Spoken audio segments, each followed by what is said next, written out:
Hello students, welcome back to my YouTube channel. आज हम लोग जानते हैं, जैसा कि आप सबको पता है कि डी फार्मा की जो एग्ज़ाम की डेट है वो ऑलरेडी बीटी ने लॉन्च कर दी है।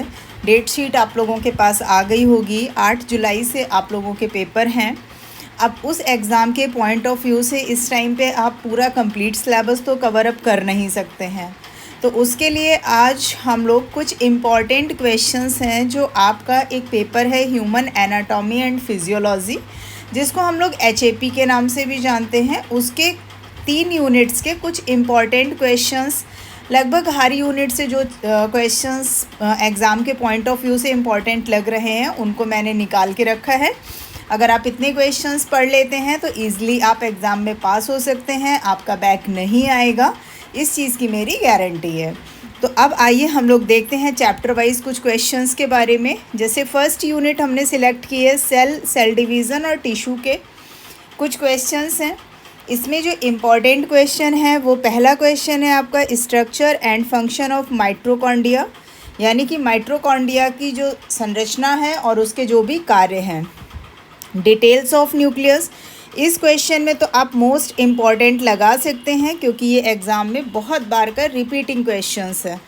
Details of nucleus, difference between prokaryotic and eukaryotic cell, यानी कि प्रोकैरियोटिक और यूकैरियोटिक सेल में क्या क्या डिफरेंसेस होता है। फंक्शन ऑफ राइबोसोम्स, राइबोसोम के क्या क्या काम होते हैं। Definition and types of cell division, यानी कि सेल डिवीज़न को कैसे हम लोग डिफ़ाइन करते हैं और उसको क्या क्या टाइप है उनके बारे में। ये भी क्वेश्चन एग्ज़ाम के पॉइंट ऑफ व्यू से काफ़ी इम्पॉर्टेंट है। इसके बाद नेक्स्ट क्वेश्चन है आपका define tissue and right it's classification with detail note of connective tissue.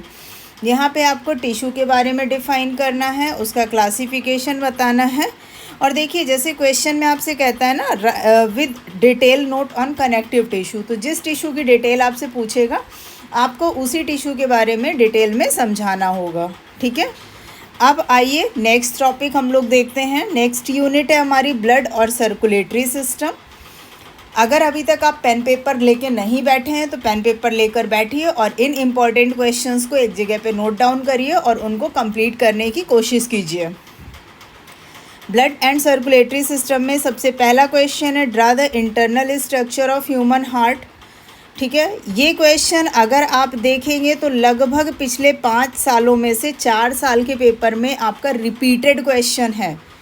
Draw and label the internal structure of human heart. अगर आपको ये क्वेश्चन नहीं आता है तो जाइए चैनल की प्लेलिस्ट में, आपको हार्ट का बहुत इजी तरीके से स्ट्रक्चर को एक्सप्लेन किया गया है, वहाँ से आप उस स्ट्रक्चर को सीख सकते हैं कि वी के शेप बना के फिर हार्ट का स्ट्रक्चर बहुत इजी वे में कैसे बनाया जा सकता है। नेक्स्ट टॉपिक है आपका डिफाइन ब्लड कोगुलेशन, यानी होम्योस्टैसिस के बारे में। ब्लड का कोगुलेशन यानी ब्लड का जो थक्का बनता है वो प्रोसेस कैसे होता है। नेक्स्ट है डिफाइन ब्लड, यहाँ आपको ब्लड के बारे में बताना है। Composition and function of blood, ये दोनों क्वेश्चन भी एग्ज़ाम के पॉइंट ऑफ व्यू से काफ़ी ज़्यादा इम्पॉर्टेंट हैं।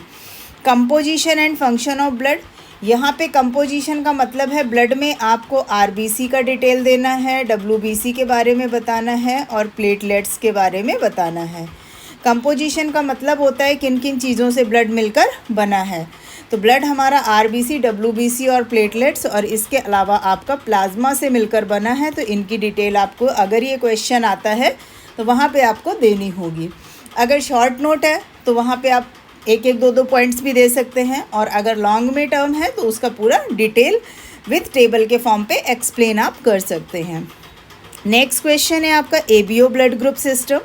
इसमें आपको जो भी आपकी बॉडी में या ह्यूमंस में 4 टाइप के ब्लड ग्रुप पाए जाते हैं और RH फैक्टर होता क्या है जिसकी वजह से ब्लड ग्रुप हमारा पॉजिटिव या फिर नेगेटिव हो सकता है, उसके बारे में एक्सप्लेन करना होगा। नेक्स्ट है फंक्शन ऑफ हीमोग्लोबिन। एनीमिया भी काफ़ी ज़्यादा इम्पॉर्टेंट है आपका शॉर्ट नोट के लिए। देखिए, ये आपका लॉन्ग क्वेश्चन में पूछा जाएगा। यहाँ पे लॉन्ग के लिए अगर हम बात करें तो लॉन्ग में आपका एक ये क्वेश्चन बनेगा और दूसरा आपका ये वाला ब्लड और कंपोजिशन और ब्लड के बारे में जो है ये आपका एक लॉन्ग का क्वेश्चन बनेगा। बाकी इसमें से लॉन्ग के कोई क्वेश्चंस आपके नहीं बनेंगे, बाकी सारे शॉर्ट नोट्स होंगे।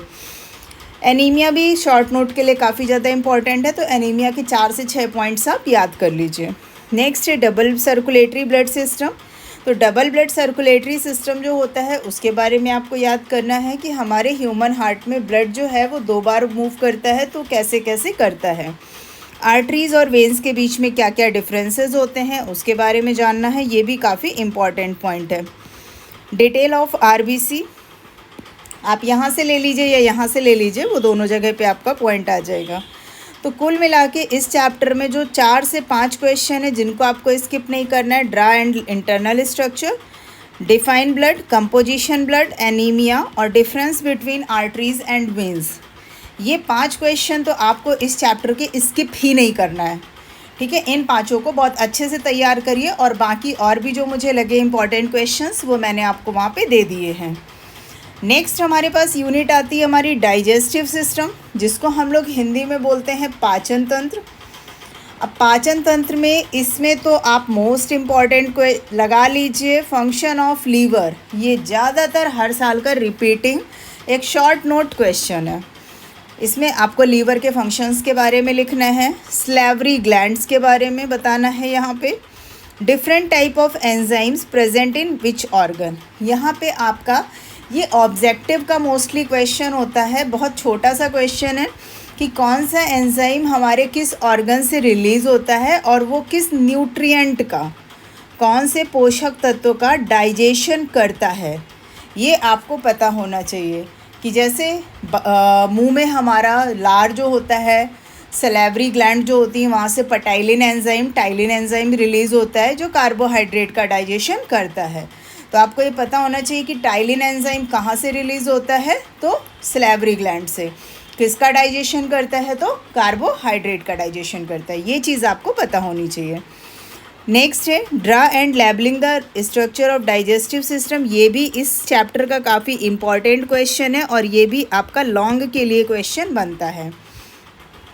इसमें लॉन्ग के लिए सिर्फ एक ही क्वेश्चन यही आपका बनेगा, बाकी डिटेल्स ऑफ गाल ब्लैडर के बारे में आपको बताना है, टाइप्स ऑफ न्यूट्रिएंट्स यानी कार्बोहाइड्रेट, प्रोटीन, फैट, लिपिड्स के बारे में बताना है, types and function of teeth के बारे में आपने पढ़ा है कि टीथ जो होते हैं वो 4 टाइप के होते हैं।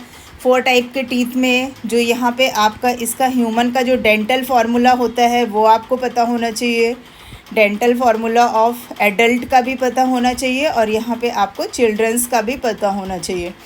तो वो चीज़ आप देख लीजिए। बाइल जूस के बारे में आपको पता होना चाहिए कि बाइल जूस का क्वेश्चन जो है बहुत छोटा क्वेश्चन है, 1 नंबर में ये फिक्स है 1 मार्क्स में।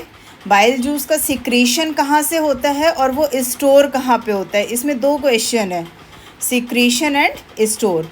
अगर आपको पता है कि बाइल जूस का सिक्रीशन बॉडी के किस ऑर्गन से होता है और वो कहाँ पे स्टोर होता है, तो कमेंट सेक्शन पे जाके कमेंट करके इसके बारे में ज़रूर बताइएगा।